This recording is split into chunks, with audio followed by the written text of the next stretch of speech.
So back आ गया हूँ मैं और ये पार्ट 2 बनाना पड़ा क्योंकि problem of storage was there. क्योंकि तुमने देखा होगा पिछले मैं पूरा समझाते समय मैं 40 मिनट तक बोलता रहा और क्वालिटी को कॉम्प्रोमाइज़ करना पड़ गया। यहाँ 180 वहाँ पे 720p से ज़्यादा नहीं बन रही थी। अब ये थोड़ा क्वालिटी इम्प्रूव्ड है, इसलिए मैंने सोचा दूसरी ही अलग वीडियो बनाते हैं। मैं एक चीज़ बताऊँगा क्या-क्या हुआ। बात करते हैं उस समय की जब मैंने तुम्हें बताया कि क्या-क्या डॉक्यूमेंट्स को अरेंज करना है आफ्टर पीआईक्यू। 3 पीआईक्यू भरे गए थे और उस समय तुम्हारे हाथ में मोबाइल फ़ोन था, ठीक है? वो क्यों था मैंने बताया एफ़िडेविट के लिए, ये डे 1 का ही चल रहा है, ठीक है? डे 1 को जब तुम स्क्रीन इन हो गए, उसके बाद कुछ फ़ॉर्मेलिटीज़ कुछ भरने होते हैं डॉक्यूमेंट्स उसकी बात हो रही है। मैंने पिछली जो पार्ट 1 में बताया था तुम्हें कि हम एंड में क्या-क्या डॉक्यूमेंट्स रिक्वायर्ड है। 3 पीआईक्यू के साथ एक कार्ड भी मिला था, उस कार्ड को भी भरना था, नॉट फ़ोटो रिक्वायर्ड, ठीक है? कभी-कभी फ़ोटो लास्ट में माँगते हैं, कभी पहले ही माँग लेते हैं। तो क्या-क्या डॉक्यूमेंट्स का बंडल बनाना था, वो वापस देंगे, ठीक है? तुम शुरू में जो जमा करोगे ना 10th 12th सभी सेमेस्टर की मार्कशीट ये सब, ये वो वापस फिर से देंगे। अब उसके पीछे सब क्या-क्या अटैच करना है ये सब देख लो। 10th और पासिंग, 12th और पासिंग, ऑल सेमेस्टर डिग्री, ये मैं पहले पिछली वीडियो के लास्ट में बता चुका हूँ, फिर से बोल रहा हूँ। ठीक है? डिग्री, फाइनल डिग्री अगर है तो, वरना कुछ अपेंडिक्स वगैरह भरना होता है, प्रिंसिपल के साइन वगैरह चाहिए होते हैं। दैट इज़ डुप्लीकेट मतलब कि अगर तुम्हारी इस एक पर्टिकुलर जैसे जॉइन इंडिया नेवी या जॉइन इंडियन आर्मी में अगर अलग-अलग प्रोफाइल है, डुप्लीकेट प्रोफाइल है, तो फिर इसका भी तुम्हें लिखना होगा। थर्ड थिंग इज़ एसएसबी के कितने अटेम्प्ट हैं, उसका भी एक अपेंडिक्स था, ठीक है? जो कि मेल में आया था तुम्हें कि कितने अटेम्प्ट है, सारे अटेम्प्ट लिखने हैं, स्क्रीन्ड आउट से लेके कॉन्फ्रेंस आउट तक सब कुछ लिखना है, प्रीवियस रिकमेंड जो भी है सब लिखना है, डिटेल्स याद रखो। इसलिए मैं कहता हूँ जिस भी एसएसबी का तुम हिस्सा हो रहे हो, उसका बैच नंबर याद रखना है, कब से कब तक हुआ याद रखना है, तुम्हारा चेस्ट नंबर याद रखना है, अगर स्क्रीन्ड आउट हुए तो स्क्रीन आउट का क्या चेस्ट नंबर था, ठीक है? ये डिटेल याद रखनी है, कौन से एसएसबी में 33 एसएसबी, 12 एसएसबी जो भी हुआ है, ठीक है?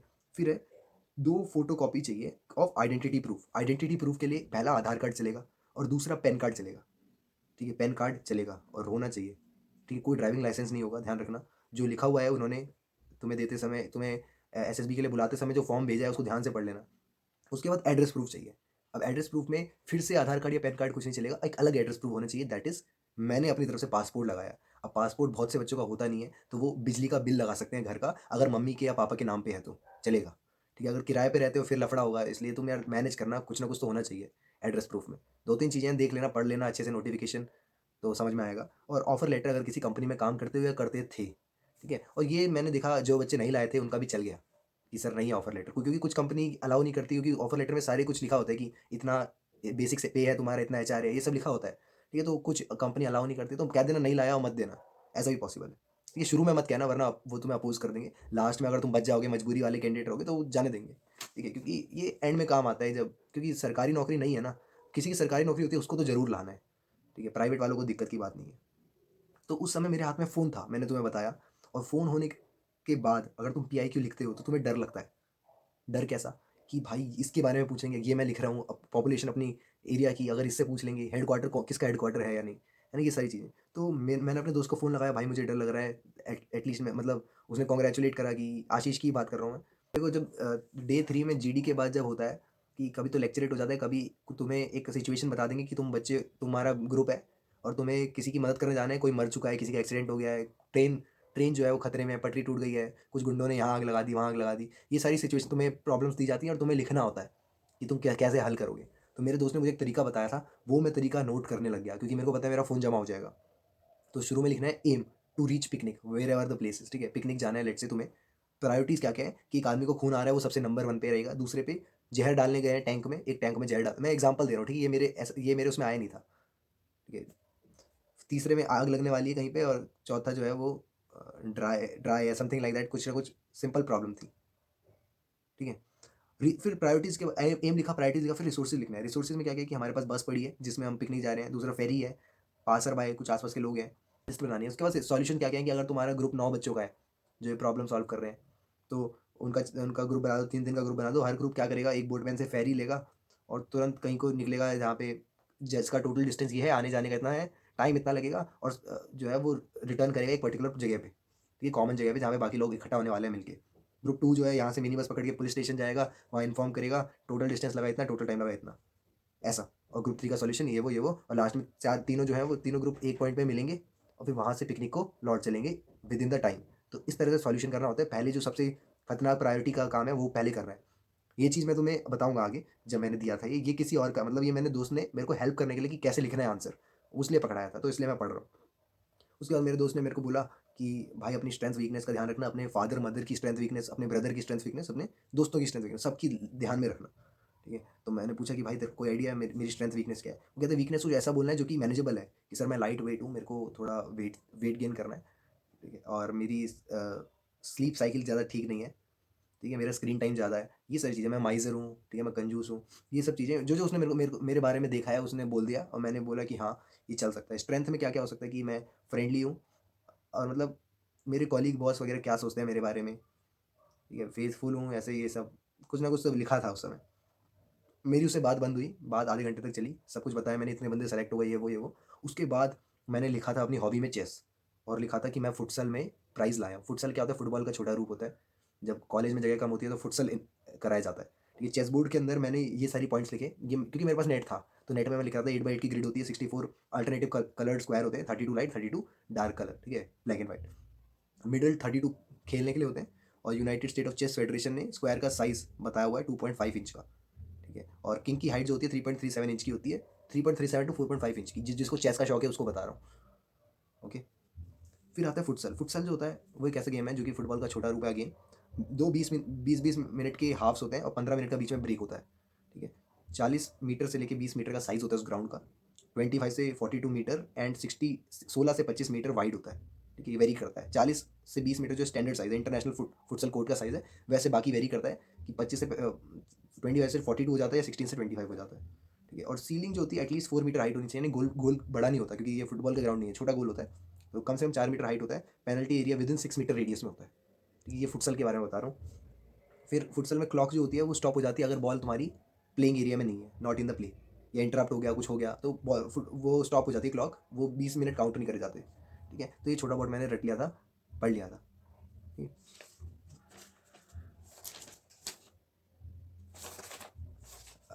और एक और चीज़ मैंने हॉबी में लिखी थी कि मैं टेबल टेनिस खेलता हूँ, नौकरी पे जाता हूँ तो, ठीक है? कॉर्पोरेट में क्या होता है, टेबल टेनिस हर कोई खेल रहा होता है, तो मैंने क्या करा, इस पे बना लिया, क्योंकि मैं बहुत हद से ज़्यादा टेबल टेनिस खेलता हूँ, ठीक है? तो मैं जो खेलते हैं उनके लिए पढ़ देता हूँ, कि उनकी हेल्प हो जाएगी यार, बार बार अलग से सर्च नहीं करना पड़ेगा। और ये एक तरह का यार च्यवनप्राश दे रहा हूँ मैं तुम्हें, कि इसमें सारी जड़ी बूटी है। अगर तुम्हारी लाइफ और मेरी लाइफ रिलेट करती है तो क्यों नहीं इस पे सुन लिया जाए, वरना स्किप कर दो। अगर तुम्हारा स्विमिंग या कोई और भी गेम है, ठीक है, तुम उस पर तैयारी करो। मैं बता देता हूँ, क्या पता तुम्हें पैटर्न समझ में आ जाए, किस तरह से लिखना है, क्या पूछा जा सकता है।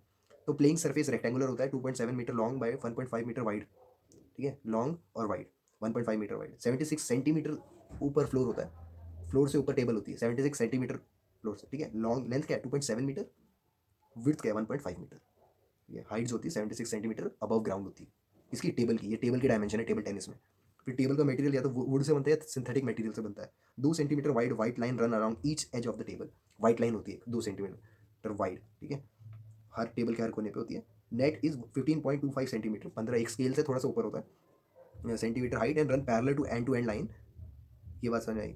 और डिवाइडिंग टेबल को एकदम हाफ में, यानी नेट जो एकदम बीच में होता है। बॉल जो होती है स्फेरिकल होती है, 40 mm की, 40 mm की डायमीटर में, ठीक है? यानी 20 मिलीमीटर का रेडियस होता है उस बॉल का, और वेट होता है 2.7 ग्राम, 2 ग्राम 3 ग्राम की लगभग बॉल होती है वो हमारी पिंग पॉन्ग बॉल, जो भी बॉल बोलते हैं। मटेरियल क्या होता है, सेल्यूलॉइड होता है, प्लास्टिक मटेरियल, व्हाइट, ऑरेंज या येलो रंग की होती है, ठीक है? रैकेट रैकेट जो हम हाथ पे करते हैं टेबल टेनिस में, एक साइड ब्लैक होता है, एक साइड रेड होता है। तो एनी साइज हो सकता है, शेप हो सकता है, वेट हो सकता है, मगर ब्लेड जो होती है वो फ्लैट होनी चाहिए और रिजिड होनी चाहिए, हार्ड मतलब रिजिड होनी चाहिए। Two side of blade must be different colour, ये भी जरूरी है, ठीक है? कलर चेंज होना चाहिए, दिखना चाहिए कि कौन से उससे शॉट मार रहा है, अगर रिकॉर्ड में देखा जाए तो। प्लेइंग एरिया अगर हम इंटरनेशनल टेबल टेनिस फेडरेशन के ITTF के हिसाब से देखा जाए तो 14 मीटर का प्लेइंग एरिया होता है, और लॉन्ग का, और 7 मीटर वाइड का, वाइड 7 मीटर और 14 मीटर, ठीक है? हाइट जो है क्लियरेंस ऑफ एटलीस्ट 5 मीटर की, हाइट जो होती है 5 मीटर के क्लियरेंस पे होती है। व्हील चेयर अगर इवेंट होता है, कुछ लोग व्हील चेयर से भी खेलते हैं टेबल टेनिस, तो 8 मीटर और 6 मीटर, 8 मीटर लॉन्ग और 6 मीटर वाइड होता है।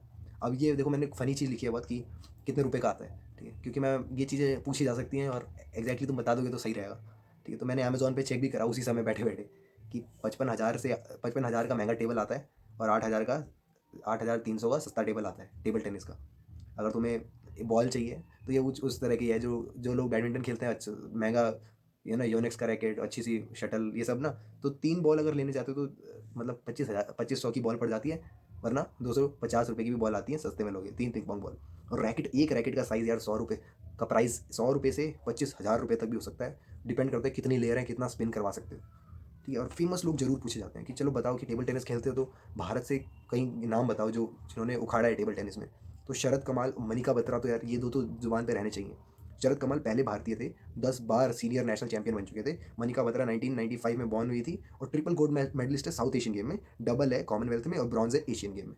ठीक है, उसके बाद अब तुम और पढ़ना चाहते हो तो पढ़ सकते हो। साहित्यन गगनेशकर और हरिना देसाई, मोहम्मद दास, ये सब है। ठीक है, साहित्यन गगनेशकर जो हाईएस्ट रैंक मैन सिंगल्स में है। तो इतना पूछेंगे नहीं क्योंकि कॉर्पोरेट में हूँ मैं, तो देखो इस इन क्वेश्चनों को अगर तैयार करके जाओगे तो ठीक है, वरना ऐसे बोल सकते हो कि sir I played casually so I don't know much about it. ठीक है, मगर स्टिल अगर पता है तो अच्छी बात है। और ये मैंने लास्ट में गुरु गोविंद सिंह लिखा है क्योंकि मैं जीजीएस आईपीयू से पढ़ा हुआ हूँ, तो पूछ लेते गुरु गोविंद सिंह थे कौन, तो बोल सकते हो 10वें और आखिरी ह्यूमन सिख गुरु थे। और इन सिख गुरुज के बारे में अच्छे से पढ़ सकते हो तो बहुत मजा आ जाएगा, क्योंकि पूछा जा सकता है। तुम स्कूल किसी भी स्कूल में पढ़े हो, मान लो तुम लवली प्रोफेशनल यूनिवर्सिटी में पढ़े हो, इसकी स्थापना किसने की थी? आईआईटी मद्रास से पढ़े हो, आईआईटी मद्रास में किसने स्टार्ट किया था, कब हुए थे, शुरू के आईआईटी कौन से, है ना? तो ये सारी चीज़ें पूछ सकता है वो कुछ भी। इनफैक्ट मैं तुम्हें आगे बताऊंगा, इंटरव्यू में काफ़ी लोगों से पूछा जिस ट्रेन में आए, जैसे भोपाल के लिए रानी कमलापति एक्सप्रेस होती है, तो रानी कमलापति थी कौन? ठीक है, तो पता होना चाहिए, ये सब पूछ लेते हैं। इनफैक्ट जो बीच बीच में स्टेशन आए उनके नाम ही पूछते हैं, मैं बताऊंगा ये सब। तो ये बात हुई हमारी उसकी कि भाई साहब जब तुम्हारे हाथ में फ़ोन हो और तुम पीआईक्यू भर रहे हो तो तुम्हारे दिमाग में जो चल रहा होता है कि भाई मैं इसका भी पढ़ लेता हूँ, फुटसल कैसे खेलते हैं, चेस कैसे खेलते हैं, चेस के फेमस प्लेयर के नाम कौन कौन है। ठीक है, गुकेश वुकेश तो हो गया, रशियन चेस प्लेयर, क्योंकि ये पूछा गया था एक लड़के से कि रशियन चेस प्लेयर्स के नाम बताओ। क्रामनिक हो गया है ना, कैरी कास्पारोव, ये सब इन लोगों के नाम अब तुम्हें जितना पता होगा उतना बेटर है। अब बात करते हैं नेक्स्ट डे की, क्योंकि यहाँ पे तुम्हारा हो गया है और तुमने लंच तक नहीं करा है, लंच करने गए थे। ठीक है, वैसे लंच हो गया था, लंच करने गए थे, बाद में गए थे। एनीवेज अगला दिन सुबह होता है। डिफ़िकल्टी मुझे एसएसबी 33 भोपाल में लगी कि सुबह उठें कैसे, टाइम क्या है, कोई अलार्म नहीं बजता, कोई अलार्म नहीं बजेगा और पता ही नहीं है टाइम कितना हो रहा है। एक जो डिजिटल क्लॉक्स हैं वो सारी 2017 का टाइम दिखा रही हैं, पुराना टाइम कहीं। और तुम्हारे पास जो अंधेरे में एक वॉल क्लॉक है जो कि नॉर्मली जो घड़ी की जो टक टक वाली जाती है वही है, अंधेरे में वो भी नहीं दिखता कि कितना टाइम हो रहा है। तो मैं कई बार ऐसा हुआ है कि मैं 3 बजे उठ गया हूँ, है ना, 12 बजे उठ गया हूँ रात के, और मैं क्योंकि टॉर्च तो है नहीं तुम्हारे मोबाइल की कि तुम देख लो टाइम, मोबाइल ही होता तो मोबाइल से टाइम देख लेते। तो मैं इधर उधर करके मैनेज करता हूँ कि थोड़ी सी रोशनी में चेक कर लिया जाए कि और लोग डिस्टर्ब ना हो, और टाइम दिख जाएगी एटलीस्ट टाइम कितना हो रहा है ना। तो टाइम का पता लगाना बहुत मुश्किल था, तो हमने एक उसूल बना लिया था कि यार जब भी उठेंगे नहा धो के ब्रश कर देंगे, क्योंकि बाद में भीड़ आएगी, तो समय का पता नहीं चलता था। चाय मिल जाती थी 5 बजे, यहाँ थोड़ा ना लीनियंसी मुझे ज़्यादा देखी बैंगलोर के कंपेरिजन में। वहाँ पे अगर 4:30 बजे का चाय का मामला है तो वहाँ 4:30 बजे ही बनती है। यहाँ 5:30 6 तक पहुँच जाते, चाय नहीं बनती है कभी कभी सुबह की। जिसको चाय का शौक है उसके लिए बता रहा हूँ। ठीक है, बाकी उस लंच मिलता है, सुबह सुबह ब्रेकफास्ट मिलता है, 5:40 के आसपास तुम जाओगे, सेफ जोन है। ठीक है, अगर जल्दी जाओगे तो फिर क्या पता वेट करना पड़े, जो भी है 5:40 के आसपास जाओ, या 5:30 40 के आसपास जाओ, आराम से ब्रेकफास्ट करो और तैयार हो जाओ अगले दिन के लिए। अगला दिन है एसआरटी का दिन, तुम्हें लाइन बना के बुलाया गया है। तुम्हारे जेब में एक पेन होना चाहिए, 2 पेन ले लो अच्छा रहेगा, किसी और के भी काम आ जाएगा। और साथ में और कुछ नहीं चाहिए, पेन के अलावा और कुछ नहीं चाहिए। ठीक है, अब मैं तुम्हें बता देता हूँ कि हुआ क्या। हमें लाइन बना के कमरे में बिठाया गया। अब कमरे में क्या होता है, साइक वाले दिन है, साइक का दिन है। ठीक है, साइक के दिन में हमेशा वही सारी चीज़ें होती हैं जो मैं तुम्हें पहले भी बता चुका हूँ। शुरू होता है हमारा टीएटी टैट से, ठीक है, थेमेटिक एप्टीट्यूड जो भी टेस्ट है।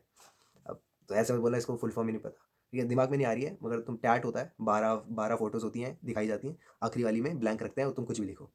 ठीक है, सेकंड होता है हमारा वैट होता है, वर्ड वर्ड समथिंग टेस्ट। ठीक है, और तुम्हें 60 वर्ड दिखाए जाएंगे, 15-15 सेकंड का एक वर्ड दिखाया जाएगा और तुम्हें फटाफट लिखना है। थर्ड होता है हमारा एसआरटी, जिसमें कोई ना कोई सिचुएशन दिखाई जाएगी तुम्हें और तुम्हें लिखना है उसके बारे में। ओके, फोर्थ होगा हमारा HD, self description. Self description के क्वेश्चन जो है वो बहुत फिक्स्ड है, बहुत फिक्स्ड है। मैं बताता हूँ, पहले मैं टैट से शुरू करता हूँ। इनफैक्ट मैंने लिखा हुआ था कुछ। हुआ क्या था, हम लाइन बना के गए उसी हॉल में जहाँ पे हमारा पीपीडीटी पहले दिन हुआ था, जहाँ पे हमारा ओआईआर पहले दिन हुआ था, वही हॉल है उनका, कॉमन हॉल है। तो तुम्हें टैट टैट के लिए बहुत सारी वो दिखाई जाएंगी, चित्र दिखाई जाएंगे जो कि पीपीडीटी से सिमिलर होंगे। बस यहाँ एक्शन वैक्शन नहीं लिखनी है, डायरेक्ट स्टोरी लिखनी है। ठीक है, 12 स्टोरीज लिखनी है और हर स्टोरी के लिए वही 4 मिनट का समय है, 30 सेकंड के लिए स्टोरी दिखाई जाएगी। ये सब ध्यान रखना। तो पहले तुम्हें एक डेमो स्टोरी दिखाई जाएगी। डेमो स्टोरी अक्सर मैंने 2 बार 2 अलग अलग एसएसबी में सेम डेमो स्टोरी देखी कि एक लड़का है जो वो एक सामने उसकी एक वो पड़ा है, गिटार पड़ा हुआ है और ऐसे करके सोच रहा है गिटार को देख के। ठीक है, तो तुम कुछ भी बना सकते हो, पैशन फॉलो करता है और गिटार बजा के एक बड़ा सिंगर बनता है, कुछ भी बना सकते हो। ठीक है, मगर उस पर बनानी नहीं है। कुछ लड़के तो उस पर लिखने वाले थे, मैंने रोका अपने साइड वाले को, भाई ये डेमो है। ठीक है, ऐसा हुआ था सच में। तो खैर वो भी रिकमेंड हो गया। तो क्या ही बोलूँ मैं। एनीवेज हमें टैट की पहली पिक्चर थी, दूसरी पिक्चर, ऐसे करके 12 पिक्चरें दिखाई गई, आखिरी वाली ब्लैंक थी। मैं अब एक एक करके पिक्चर बता रहा हूँ क्या क्या है। एक थी चेयर, सिटिंग ब्रदर। ठीक है, एक चेयर पे एक छोटा भाई बैठा है, बड़ा भाई पीछे से कंधे पे हाथ रखता है। अब ये स्टोरी बनानी है तुम्हें। मैंने अपनी क्या बनाई, देखो मैं सेलेक्ट तो हुआ नहीं, तो क्या ही बताऊँ मैं तुम्हें। फिर भी कि छोटे भाई को टेंशन है, एनडीए कैसे क्लियर होगा, बहुत सारे सिलेबस है। बड़ा भाई जो है उसने ये सब देखा है, सीडीएस क्लियर करा है उसने, मतलब जो भी क्लियर किया है, वो बताता है अपने भाई को कैसे मैनेज करना है, और सारे लोग इसी से जूझ रहे हैं, ठीक है? सबको ये प्रॉब्लम है, और हम इंसान हैं, हम कर सकते हैं मेहनत करें तो। दूसरा था हॉर्स हॉर्स कार्ट और कार की, एक घोड़े गाड़ी चलाने वाले की एक कार की टक्कर हो गई है, ठीक है? और घोड़ा तो बैठा हुआ है, मगर वो वाला आदमी गिर गया, ऐसा कुछ था। मैंने वही बोला कि अचानक से वो जो आदमी था उसने देखा नहीं, घोड़ा गाड़ी सामने आ रही है, दोनों टकरा गए, ठीक है? एक आदमी ने उसकी बैंडेज की, मदद की, और गाड़ी वाले ने माफ़ी मांगी, और उसका घर पास में था तो फर्स्ट एड दी, और उसको जुर्माना वगैरह दिया, ठीक है? जो भी था। अगला, ये गलत भी हो सकती है। और एक ट्रेन ट्रेन जा रही है, तुम बाय बोल रहे हो, तुम्हारे सामने तीन लोग हैं, मम्मी पापा और दादी, ये तीन लोग हैं, उनको बाय बोल रहे हो। तो मैंने बोल दिया कि मैं एसएसबी के लिए जा रहा हूँ, और ये मेरी ट्रेन है, पहली बार अकेला घूम रहा हूँ, ये वो, और मैं दे के आता हूँ और अच्छा स्कोर करता हूँ, ठीक है? प्राउड करता हूँ पेरेंट्स को। ये तीसरी स्टोरी। चौथी है ब्लीडिंग फेंटेड गाय। तो एक आदमी है, वो ज़मीन पे पड़ा हुआ है, आसपास लोगों की भीड़ है, उसकी सर से खून निकल रहा है, ठीक है? ये मैंने यार स्कूल के बेसिस पे बनाया, क्योंकि आसपास बच्चों की यूनिफॉर्म थी, तो मैंने सोचा कि ये स्कूल के पीटी टीचर जो हैं वो सन स्ट्रोक की वजह से वो गिर गए थे, और सर पे खून आया, किसी ने मदद की, स्ट्रेचर वगैरह प्रोवाइड किया, ठीक है? फिर चार काले कपड़ों में लड़के थे, कमांडो टाइप जो भी थे, वो स्नो में ट्रैकिंग कर रहे थे, ठीक है? उस पर स्टोरी बना देना। छठे नंबर पर है ब्रिज टू गाइस, ठीक है? ब्रिज है, एक पुल है, पुल, ठीक है? पुल जो है ज़्यादा गहरा नहीं है, नीचे वो है, घास फूस है, और पुल से वो देख रहे हैं, एक एक हाथ में छड़ी है, और वो कुछ झाड़ी में कुछ ढूंढ रहे हैं, तो मैंने बोला मोबाइल गिर गया उसका, उसने हेल्प कर दी, ठीक है? ऐसा है। उसके बाद है लाइब्रेरी गाय स्टडिंग। एक लड़का जो है लाइब्रेरी में बैठा है, टेंशन में बैठा है, और एक किताब को देख रहा है, ठीक है? तो मैंने उसको एस्पिरेंट बता दिया, वो तैयारी करता है, अपनी चीज़ों गलतियों को एनालाइज करता है, और इस बार क्रैक कर देता है, ठीक है? फिर स्काउट गाइड ग्रुप, एक स्काउट गाइड का ग्रुप है, वो एक कहीं, मतलब पिक्चर से बाहर को कहीं पॉइंट करते हैं, तो मैंने ऐसा बना दिया कि वो पेड़ में बॉल लटकी है, वो बॉल लेके आते हैं, बॉल से खेलते हैं, ये सिंपल बना दिया, ठीक है? कुछ लोग कह रहे हो कैंपिंग कर, अब मेरे को स्काउट गाइड का इतना आइडिया नहीं है, तो जो स्काउट गाइड में है उनको पता है कैंपिंग के दौरान क्या क्या होता है, तो उन्होंने अपनी स्टोरी लिख दी। फिर है बॉर्डर इन्फिल्ट्रेशन गन शॉट्स, ठीक है? तो बंदे बंदूक लेके बॉर्डर के आसपास घूम रहे हैं, तो मैंने बता दिया कि इनको इनको किसी ने वो टिप दी है, जानकारी मिली है कि कुछ मिलिटेंट का ग्रुप आ गया है बॉर्डर पार करके, और उनको जाबाजी से उनको क्या बोलते हैं, पकड़वाते हैं, और उनसे काफ़ी इंपॉर्टेंट इन्फॉर्मेशन निकलवा देते हैं। ये था मेरी 9 स्टोरीज़ का। बाकी दो मैंने औरों से भी पूछने की कोशिश की, बाकी किसी को याद नहीं आई, 10-11 दो और थी। एनीवेज जो भी है, मगर कुछ हैरानी की बात मुझे पता चली कि देख लेना भाई, अगर तुम टेलीग्राम में कोई सोर्सेज ढूंढ सकते हो तो, कि बच्चों को ये सारी पिक्चर्स पहले भी देखी हुई थी उन्होंने, तो उनके पास कोई ना कोई पड़ा है, कुछ ना कुछ पीडीएफ टाइप, जिसमें 200 के करीब फोटोज़ हैं, ठीक है? तो तुम कर सकते हो उनसे बातचीत, अगर ढूँढना चाहो तो। तो ये होगी हमारी टैट की बात। एसआरटी की बात करें तो यार, एसआरटी का मैं ज़्यादा लिख नहीं पाया हूँ। इनफैक्ट अब डब्ल्यूएटी का तो छोड़ दो, डब्ल्यूएटी में एलूफ फिर से आया था, एलओओएफ, एलूफ मतलब अनफ्रेंडली लोग होते हैं उनका, ठीक है? किसी ने लिखा कि जो अनफ्रेंड, मतलब देखो अलोन भी कह सकते हैं, जो लोग अकेले होते हैं, तो किसी ने अलोन बना के लिखा कि अगर तुम जंग में अकेले हो तो ये जो है ऐसा करके, कि ब्रेवरी का वो सिंबल है। मैंने एलूफ का बना दिया कि इन लोगों से बातचीत करने से वो कमियाँ पता चलती हैं। एलूफ का किसी को मतलब नहीं पता था, किसी ने छोड़ दिया, ठीक है? जो कि पहले भी आया हुआ था। और ऐसे आया था questionnaire, sleeve, brave, pride, claim claim करके, इंस्ट्रक्शन, मतलब ऐसे वर्ड से जो कि ज़्यादा वो नहीं थे, बस तुम्हें जो थॉट आ रहा था 15 सेकंड में वो लिखना था। तो ये हो गया डब्ल्यू एस आर टी की। मेरे को तीन फोटोज़, तीन सिचुएशंस याद है, और मैं बता रहा हूँ मैं 40 लिख पाया था, पिछली बार मैं 41 लिखा था। कोशिश करना 45 से ज़्यादा लिखो, स्पीड अप करना, तेज़ लिखना, और बड़ा बड़ा पूरा कंप्लीट करना, ऐसा नहीं कि 2-3 लाइन लिख के खत्म कर रहे हैं। एस आर टी में हमेशा टाइम चला जाता है, पता नहीं चलता आधा घंटा कब बीत गया। तो एस आर टी में एक प्रॉब्लम ऐसी आई थी कि तुम्हारे छत की वो उड़ गई है, छत ही उड़ गई है तुम्हारी तूफान की वजह से, और तुम उड़ गए हो।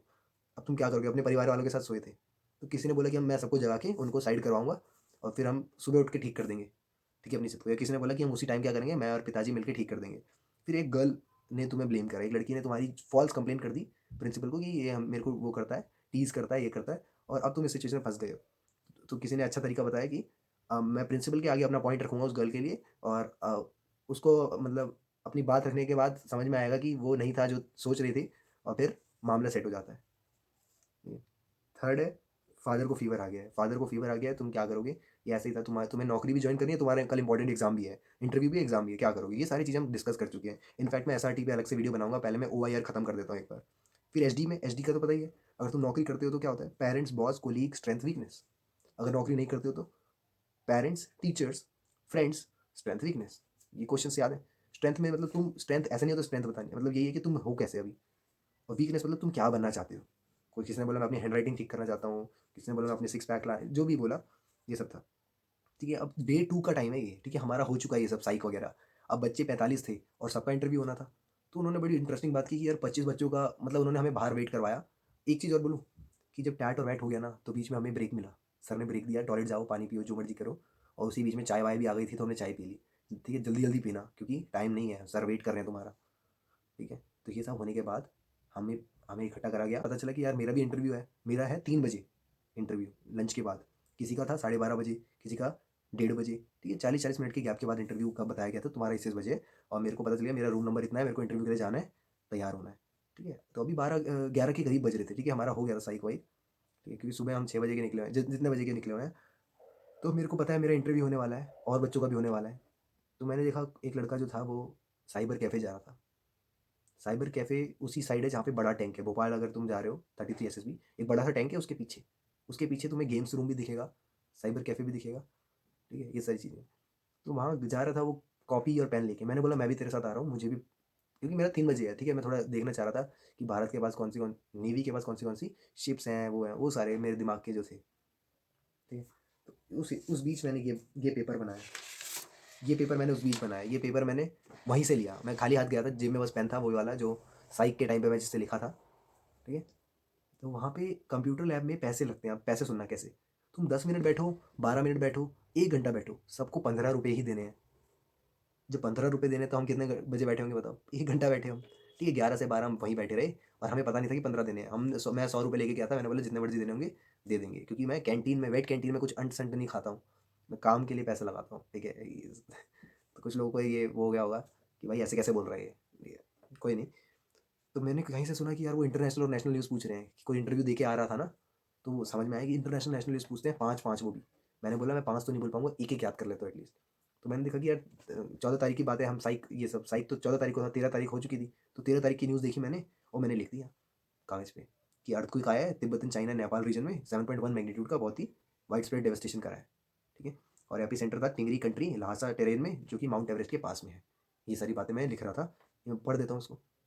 अब देखो मेरे लिखने का तरीका क्या है, क्या पता तुम्हारा अलग हो, मगर पसंद आए तो तुम भी यूज़ कर सकते हो। नई डिस्कवरी क्या हुई कि ज़िंगयान को फॉल्ट न्यू टेक्टोनिक फॉल्ट है, जिसकी वजह से ये चीज़ हुई। इंक्रीज़ करा seismic activity in the region. अब उससे सेस्मिक एक्टिविटी क्या होता है? ठीक है? या ऐसे पूछते हैं कि कारण क्या था इस अर्थक्वेक आने का? तो हम बोलेंगे कि ongoing collision between Indian Eurasia plates. Eurasia वाला रीजन है, इंडिया की प्लेट्स, इंडियन प्लेट्स जो हैं वो कोलाइड कर रही हैं पिछले 50 मिलियन साल से। ठीक है? और अर्थक्वेक होता क्या है? वो कोई सवाल आता है अर्थक्वेक क्या होता है? तो देखो सवाल से सवाल बनते हैं, मैं उनका जवाब भी लिखता जा रहा था कि when two blocks of earth suddenly slip pass one another resulting from sudden release of energy in lithosphere create seismic waves. ठीक है, जब टू ब्लॉक्स मिलते हैं तो एक एनर्जी लिथोस्फीयर में एक एनर्जी होती है जो कि सेस्मिक। अब लिथोस्फीयर क्या होता है भाई? तो मैं अर्थ के स्फीयर के बारे में पढ़ने लग गया कि लिथोस्फीयर होता है, then hydrosphere, biosphere, atmosphere. Geosphere में अर्थ को कहते हैं जियोस्फीयर। इसके अंदर सब आ जाता है। ठीक है, हाइड्रो गायरो एटमोस्फेयर सब हो जाता है। ठीक है, इसमें क्रस्ट कोर होता है, मिनरल लेयर, लावा, मॉल्टन मैग्मा, माउंटेन, ये सब होता है। ये देख रहे हो, इसलिए इंपॉर्टेंट है जियोग्राफी पढ़ना, अगर तुम एक पर्टिकुलर करंट अफेयर को पकड़ के चल रहे हो तो। ठीक है, अर्थ जो है वो सब system of land, water and living things है, ये पता है। तो मैंने साइड में लिखा कि अर्थ किससे बनी है। क्रस्ट जो है हमारा 8 से 40 किलोमीटर ऊपर होता है। उसके अंदर जाओगे तो मेंटल होता है, that is 2900 whatever it is. Metre metre है, किलोमीटर है, किलोमीटर है, ठीक है, हाँ भाई साहब, 2900 मीटर करीब कुछ हुआ यार। जो भी है तुम पढ़ लेना यार। क्रस्ट के मेंटल, मेंटल के बाद आउटर कोर। ठीक है, आउटर के बाद inner core, that is 1300 kilometre अंदर, डीप में। ठीक है, फिर हाइड्रोस्फीयर क्या होता है? जियोस्फीयर बता दी। हाइड्रोस्फीयर में वाटर ऑन सरफेस, सब सरफेस वाटर वेपर। ठीक है, प्रेसिपिटेशन होता क्या है कि हम पानी, एक नदी में पानी होता है, वो इवेपोरेट होकर कंडेंसेट होकर बारिश के फॉर्म में वापस आता है। तो ये साइकिल चलती है हाइड्रोस्फीयर की। बायोस्फीयर सारे लिविंग कंपोनेंट, जीव जंतु स्पीशीज जो भी हैं। एटमोस्फीयर में क्या क्या होता है? ट्रोपोस्फीयर, सबसे आखिर में एक्सोस्फीयर है। सेकंड लेयर कौन सी है? बॉटम से स्ट्रेटोस्फीयर। ये इनफैक्ट यार तुम्हें CAPF, यूपीएससी सब में काम आएगा। अब देखो earthquake in China, Tibetan China बोला था मैंने। अब चाइना की राजधानी कौन है? प्रेसिडेंट कौन? ब्रिक्स में कौन गया था, है ना? ये सारी चीज़ें पूछते हैं। तो बीजिंग है, जी जिनपिंग थे, पीएम ने ली क्वांग, सॉरी कुआंग। ठीक है, मैं बोलने नहीं जा रहा। पीएम जो है प्रधानमंत्री, जैसे हमारे नरेंद्र मोदी है, द्रौपदी मुर्मू जो है प्रेसिडेंट है, वैसे ही जी जिनपिंग वहाँ के प्रेसिडेंट है, पीएम है ली क्वांग। अब चाइना में ताइवान और हिनयान जो है लार्जेस्ट जगह हैं, जैसे यहाँ पे मध्य प्रदेश, उत्तर प्रदेश, जो भी है। और तिब्बतन रिपब्लिक ऑफ चाइना, मेरे को ये चीज़ कल ही पता चली थी कि जो माउंट एवरेस्ट है वो भारत का हिस्सा नहीं है, वो चाइना का हिस्सा है। Tibetan public republic of people republic of China. East Asia 9.6 metre square kilometre का पूरा फैला हुआ है। और कोमागोमा कोमागोमा नाम से एवरेस्ट को वहाँ जाना जाता है, जो कि 8848 मीटर का। 8848 तो याद ही होगा माउंट एवरेस्ट की कितनी ऊंचाई है, ये तो हम बचपन से फैक्ट पढ़ रहे हैं। ठीक है, 8848 मीटर। तो ये चाइना का है माउंट एवरेस्ट, अब हमारा नहीं है।